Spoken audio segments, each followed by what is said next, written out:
Oi, queridos! Estou de volta aqui com vocês, Cíntia Albuquerque. Então, a pergunta é: por que nós, seres espirituais, expressão da consciência de Deus, perfeitos, nós somos separados e passamos a viver na ilusão? Essa pergunta,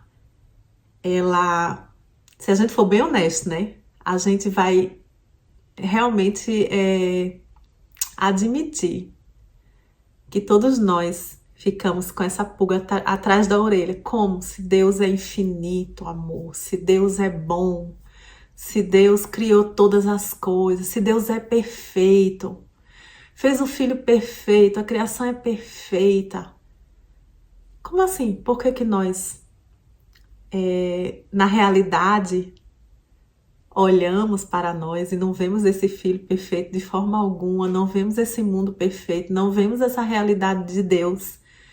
Como que Deus permitiu que a gente possa se separar dele? Que alguma coisa tenha acontecido fora da vontade dele? Essa é uma pergunta legítima, uma pergunta importante. E eu não acredito, honestamente, que eu vá satisfazer todas as mentes com a minha resposta, mas eu vou dar a resposta que satisfaz a minha mente, tá? Em primeiro lugar, em Gênesis, mostra que o homem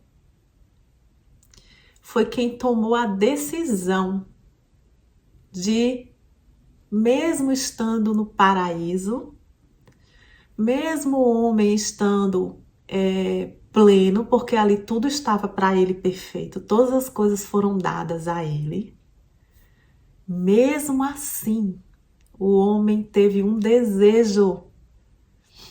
Ele quis alguma coisa, gente, alguma coisa. Como que poderia Deus deixar faltar alguma coisa, tá? Mas o homem, ele inseriu um desejo. E esse desejo fez com que ele olhasse para ele assim e dissesse: eu tô nu, eu tô fora de Deus. Alguma coisa mudou em mim, porque tudo que o homem tinha já era tudo. Ele não tinha o direito de querer nenhuma outra coisa. E isso quando se coloca o fruto, né? O fruto do bem e do mal é uma forma de mostrar que, diz na Bíblia, você pode comer de tudo. Mas o que você não pode fazer? Você não pode ter um desejo, porque você já foi satisfeito de todas as coisas, tá? Então você vai ter o desejo de comer um outro fruto? E por causa disso, né, o homem foi expulso da consciência divina, mas isso só acontece não em realidade, tá? Vamos imaginar aqui a Branca de Neve. Ela caiu ali quando ela comeu a maçã, né? Ela caiu em sonho, em sono. Ela ficou adormecida, mas ela nunca saiu de onde ela estava. Então, a mesma coisa com a gente nunca saiu de Deus, Deus nunca deixou a gente se separar dele, a gente nunca se separou de Deus. Em realidade, a gente está adormecido. E por que então, né, Deus deixou aquela árvore lá? Por que Deus deixou aquela árvore? Na realidade, uma coisa que Deus nos deu foi liberdade. E Ele não poderia tirar de nós a liberdade, porque já tinha sido dada, porque é parte de Deus ser livre, é um direito de Deus, portanto é um direito do Filho de Deus fazer suas escolhas, tá? E o que Deus deu ao homem não foi um fruto para ele comer, foi liberdade, livre-arbítrio. Foi isso que Deus deu ao homem, que fez com que não Deus tenha feito coisa alguma, mas o homem tomou uma decisão à parte de Deus, tá? Eu quero que a gente compreenda que o plano divino é que o filho e o pai sejam como gêmeos siameses. Os gêmeos siameses, eles só andam colados, eles não podem um ir para um lado e o outro ir para o outro.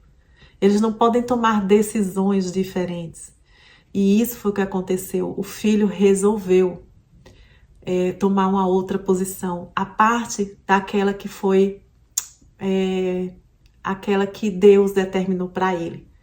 Uma outra fonte é a história do filho pródigo. Mais uma vez, a gente vê que Deus não fez nada além de suprir seu filho com abundância.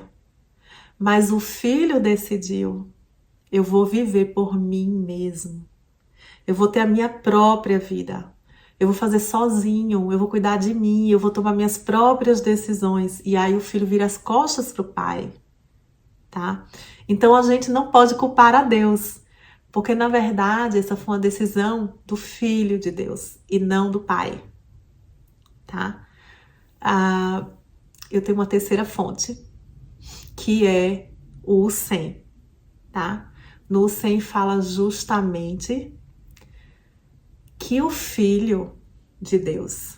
Eu gostaria que a gente entendesse o que é o Filho de Deus. O Filho de Deus é um só. O Cristo, Filho de Deus, é um só Espírito.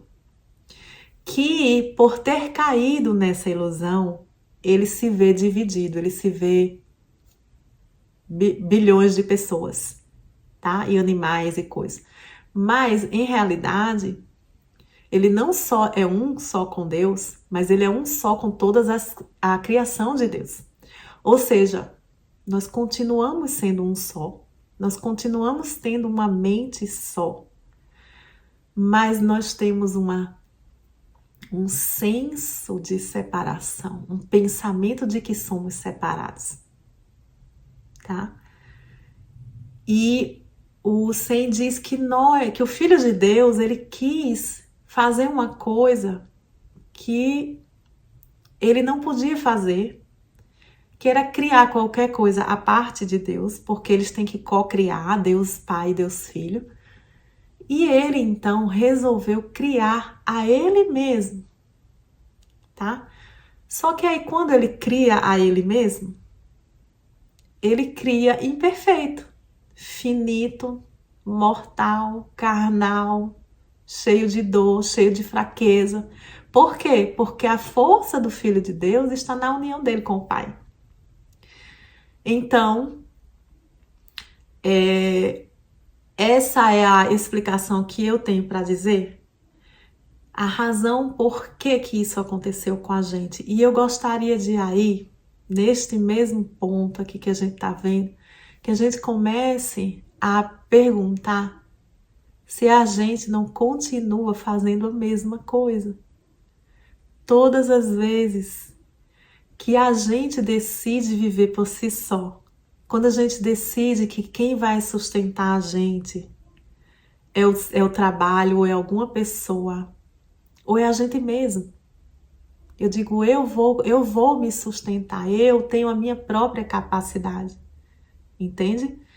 Ou quando eu digo, eu vou cuidar do meu próprio corpo, da minha própria saúde, está nas minhas mãos. Eu vou comer isso, deixar de comer aquilo. Eu vou ficar neurótico com isso, com remédio, com coisa. Por quê? Porque eu estou acreditando que eu sou separada de Deus. Eu estou tomando de novo a decisão de comer desse fruto. Ou de virar as costas para a casa do Pai. Ou de criar a mim mesma. Eu estou tomando de novo essa decisão. Porque na realidade, todas as coisas que eu fizer, eu tenho que fazer unida a Deus. Todas as decisões que eu tomar, eu tenho que levar para que Deus decida. Eu tenho que entregar para que Deus realize para mim, através de mim. E não eu achar que sou responsável pela minha própria vida. Eu não sou responsável pela minha segurança, pela minha alegria, pela minha saúde, pelo meu suprimento. quando eu faço isso, eu sou expulsa do paraíso. Eu começo a viver pelo suor do meu rosto. Eu começo a sofrer dores. Eu começo a sofrer todas as coisas que nós sofremos. Por quê? Porque eu estou achando que sou separada, tá? E aí eu continuo adormecida.